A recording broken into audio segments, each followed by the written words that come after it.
première vidéo de la série Les mangas et leur genre. Comme je vous avais expliqué en fait dans ma précédente vidéo, je ne suis pas du tout satisfaite de la première que j'avais fait à ce sujet-là parce que elle dure une demi-heure, j'ai pas le temps de vraiment m'étaler en fait sur les styles.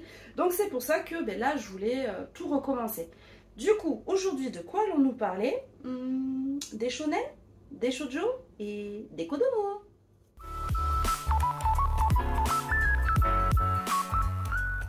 Du coup, de quoi allons-nous parler pour débuter cette vidéo? Les shonen.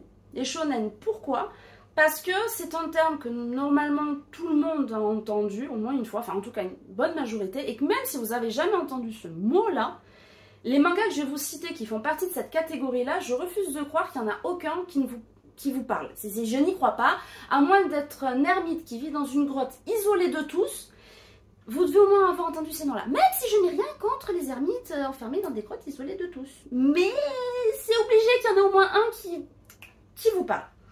Du coup, pour la petite histoire, le shonen c'est quoi? En fait c'est simple, le shonen c'est un monstre. Actuellement, en fait, le shonen règne en maître sur toutes les ventes de mangas à l'international. Ça représente des millions de milliards d'euros, de dollars, de ce que vous voulez, et de tomes sortis, sans compter le nombre de séries qui sont dedans. Le shonen, à la base, qu'est-ce que c'est? Le shonen est pour, normalement, les jeunes garçons entre 8 et 15 ans. Du coup, on va se retrouver avec des histoires qui vont parler, en fait, à cette tranche d'âge. Donc on va se retrouver avec un héros qui va être relativement jeune, donc soit un adolescent, soit un jeune collégien, c'est un peu plus rare, c'est souvent plus âge lycée et plus. Et on va avoir du coup beaucoup de choses, donc ça va être bien souvent de l'aventure, ça va être du slice of life, donc c'est tranches de vie, on va avoir de l'heroic fantasy, on va avoir du fantastique, il peut y avoir de la science-fiction éventuellement. Qu'est-ce qu'on peut avoir?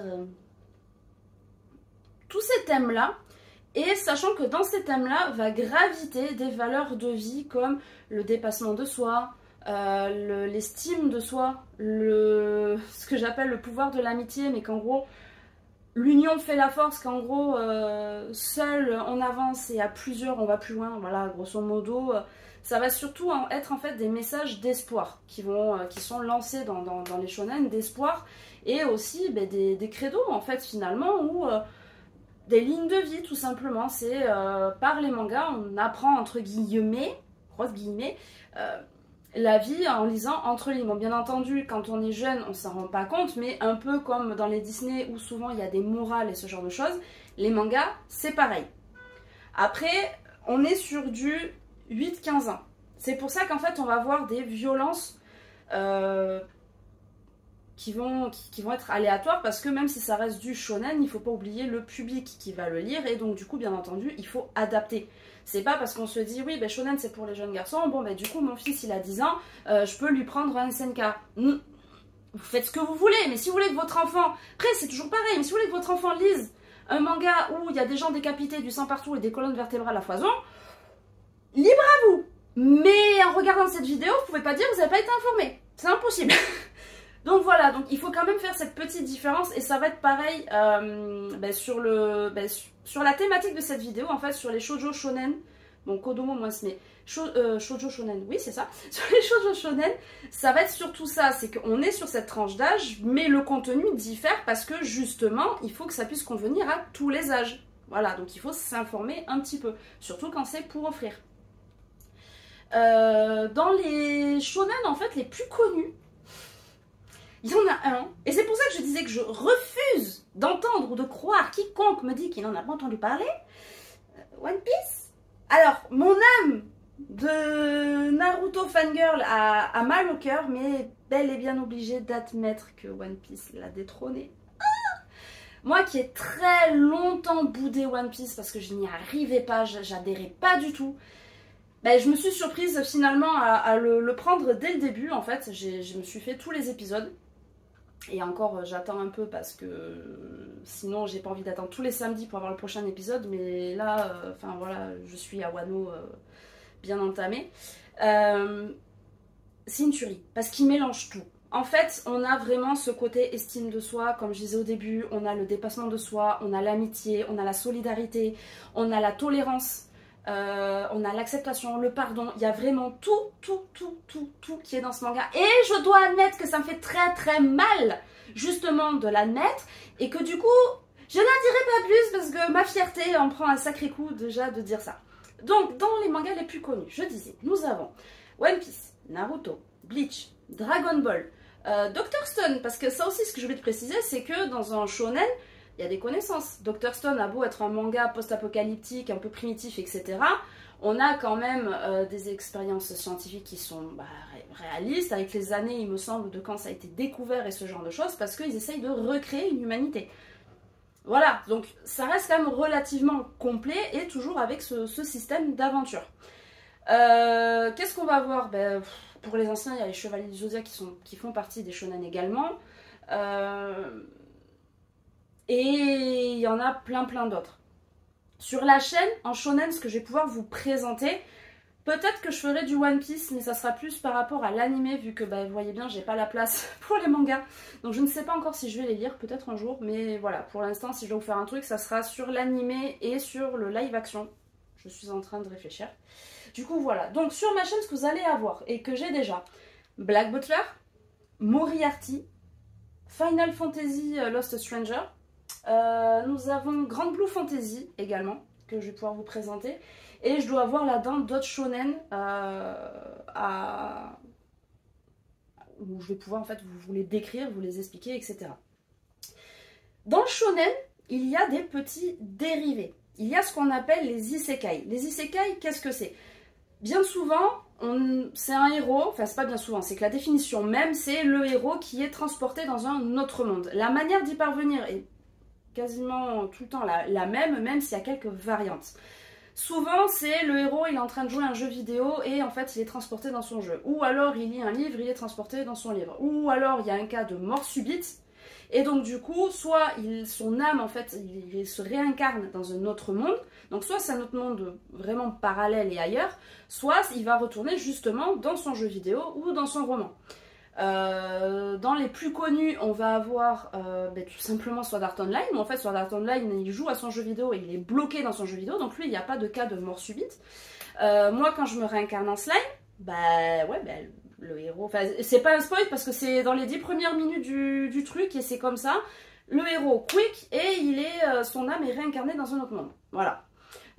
Donc ça va être, voilà, pour ceux qui me viennent en tout cas en manga papier comme ça.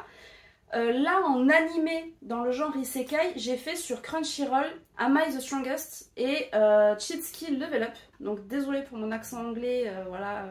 I'm French, I'm not English. Donc ça, c'est vraiment, voilà, pour résumer la partie Isekai. Ensuite, il y a un dérivé, et il faut faire attention à celui-là. Le Ecchi. Ecchi, qu'est-ce que c'est? C'est du tendancieux. On n'est pas comme du hentai. Donc le hentai, je vous fais un petit spoil de la dernière vidéo de la série.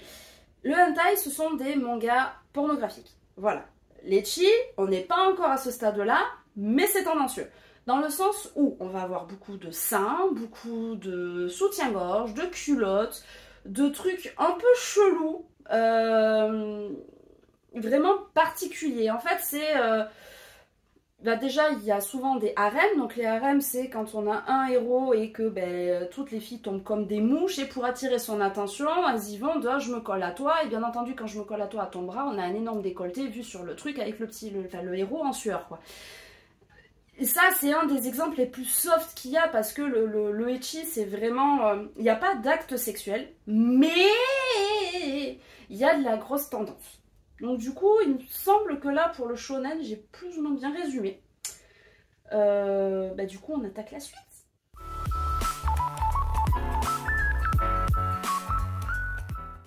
Pour la suite, nous allons parler des shoujo. Donc, pour faire court, les shoujo, c'est l'équivalent du shonen, mais pour les filles. Voilà, tout simplement. On est sur des tranches de 8 à 15 ans, toujours pareil. Mais l'ingrédient principal des shoujo, c'est quoi? La romance. Il y a toujours un fond de romance qui est omniprésent dans le manga. Donc ça va être donc la romance fatalement romantique, amoureuse, mais on peut aussi avoir le sentiment d'amitié, les meilleurs amis, etc. Majoritairement, les shoujo, ça reste des slice of life, donc des tranches de vie. On est souvent sur une thématique qui est très collège-lycée, comme je vous avais parlé d'ailleurs avec la chronique de Say I Love You d'ailleurs, que j'avais faite, où on la suit en fait du lycée jusqu'à l'âge adulte. Et voilà, donc la majorité du shoujo, c'est ça. Aussi, ce qui va s'en mêler, c'est qu'on, souvent, comme je vous dis, en fait, on va avoir une lycéenne et il va y avoir un héros. Soit ça va être une bestiole, donc ça peut être un renard, ça peut être un vampire, ça peut être un loup-garou, voilà. Quand on veut y mélanger le fantastique, parce qu'il y a beaucoup, du coup, de shoujo fantastiques. Après, on a aussi les shoujo, entre guillemets, médiévaux, si je puis dire, avec des princesses, etc. Et là, pour le coup, on va avoir des héroïnes qui vont au début être frêles pour après glow up, mais de ouf en fait. Donc ça va être souvent ça. Et voilà. Et en fait, le type même du shoujo, c'est l'héroïne un peu fragile, sensible. Et en fait, ce qui est assez paradoxal, c'est qu'il y a beaucoup de fleurs de mouet, beaucoup de mougnou-mougnou, beaucoup de des paillettes et des fleurs partout. Mais il y a aussi quand même pas mal de drames. Parce qu'en fait, quand on est habitué à tout est bien qui finit bien, comme on pourrait avoir dans les shonen, parce que dans les shonen, c'est très très rare quand le héros quick ou quand il y a un truc majeur, etc. Dans certains shoujo, on peut être surpris par le côté dramatique, parce que ça peut très bien commencer comme mal finir, comme il peut très bien y avoir une trame de drame, d'autant plus qu'on a aussi des thèmes qui peuvent être durs, comme la maladie, donc là je pense à Your Lie in April, ou Je veux manger ton pancréas, également. On a aussi Perfect Life, qui est un manga où l'héroïne tombe amoureuse d'un homme en fauteuil roulant. Il y a Silent Voice, si mes souvenirs sont bons, où en fait l'héroïne elle subit du harcèlement scolaire parce qu'elle est sourde. Donc il y a vraiment tous ces thèmes-là. C'est jamais tout doux, tout beau, tout mignon en fait. Il y a toujours ce petit côté où ça va crescendo et ça joue avec les émotions. Parce que des fois quand on croit que tout va bien, eh ben non, il y a toujours un événement, un malentendu, un truc qui va faire que tout va mal. Donc vraiment le shoujo est là pour jouer avec les émotions de chacun. Et c'est vraiment assez prenant. Alors après, bien entendu, dans les anciens shoujo, et je les boude un peu ceux-là, on a vraiment l'héroïne qui est très, très crucruche, enfin, crucruche entre guillemets, mais qui est particulièrement frêle et naïve. Et alors que maintenant, on commence à avoir des héroïnes de caractère qui vraiment évoluent et qui commencent à avoir de la poigne, et ça fait vraiment plaisir. Dans ce qui représente, bon là parce que je vous ai cité quelques shoujo, mais dans les shoujo les plus connus, on va voir quoi? Du moins j'espère que ça fait encore partie, mais Cardcaptor Sakura, il y a les Sailor Moon, Nana, Fruit Basket, qu'est-ce qu'on va avoir encore dans les shoujo? Parce qu'en fait ce qu'il y a c'est que c'est toujours pareil, c'est qu'il y en a tellement que j'ai du mal, donc quoi qu'il y ait, je vous ferai une liste sur le côté pour vous en citer d'autres. Après par rapport aux shoujo que je peux vous présenter, déjà, il y aura les Sakura, puisque je suis une énorme fan de Clamp.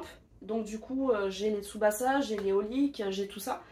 Qu'est-ce qu'on va avoir encore? Il y avait Takane Yana que je vous avais déjà présenté. D'ailleurs, il faudrait que je vous fasse la publication pour savoir si vous voulez une chronique sur la fin, pour savoir ce que j'en pense également.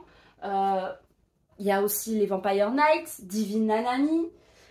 Bref, du shoujo, il y en a à foison et il y a vraiment de quoi faire. Il y a un petit truc aussi avec les shoujo qui sont classés dedans. Mais ça, je vous en parlerai plus en détail dans la dernière vidéo. Mais il y a les shoujo ai et shonen ai.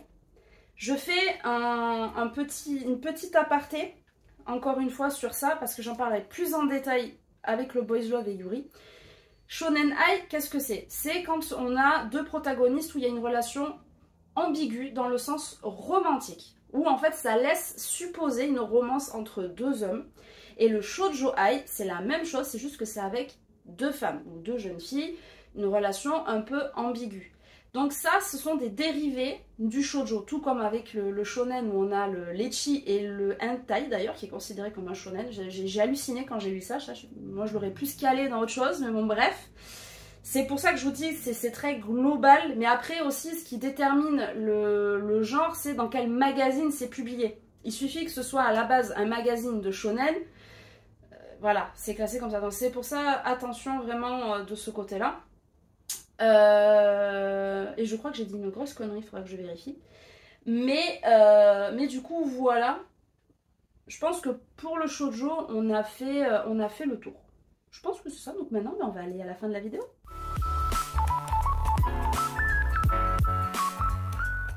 Donc pour conclure, qu'est-ce que nous avons? Le Kodomo. Comme je vous ai expliqué, shonen et shoujo c'est de 8 à 15 ans, et bien le Kodomo c'est pour les plus jeunes, tout simplement.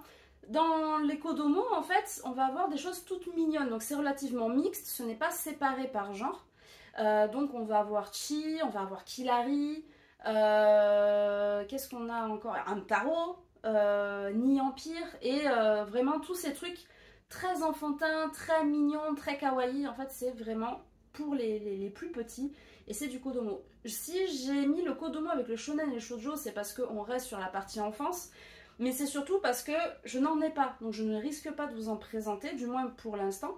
Et du coup, je voulais au moins vous expliquer ce que c'est, mais tout en allant vite, parce que je peux pas trop m'étaler, étant donné que c'est un genre que je ne maîtrise pas suffisamment. Après, j'ai quelques titres qui pourraient m'intéresser, que j'ai trouvé bizarre d'ailleurs que ce soit dans le Kodomo. Je verrai, d'ailleurs typiquement Kilari, parce que Kilari je les ai. Donc voilà, donc ça, typiquement je pourrais vous le présenter. Mais du coup voilà.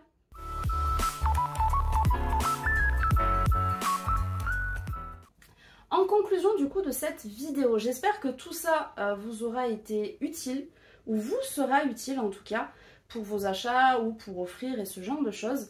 Je suis particulièrement active sur Instagram, donc n'hésitez pas à m'écrire, à me poser des questions si j'ai pas été claire du moins sur certains trucs. Si vous voulez quelques précisions, n'hésitez pas, je me ferai un plaisir de vous répondre. Pour ceux qui avaient vu la première vidéo justement sur les mangas et leur genre, je suis pas contre un petit retour parce que je ne serai pas objective par rapport à ce que j'ai fait. Donc si certains d'entre vous peuvent me donner un retour, ce qu'ils en ont pensé, etc., ben, ça serait avec grand plaisir que je vous lirai, et surtout avec beaucoup d'attention. Donc ben, cette vidéo est à présent terminée. Donc je vous dis à la semaine prochaine pour les Seinen et Chosei. Et voilà, et je vous fais en attendant tout plein de bisous. Profitez bien.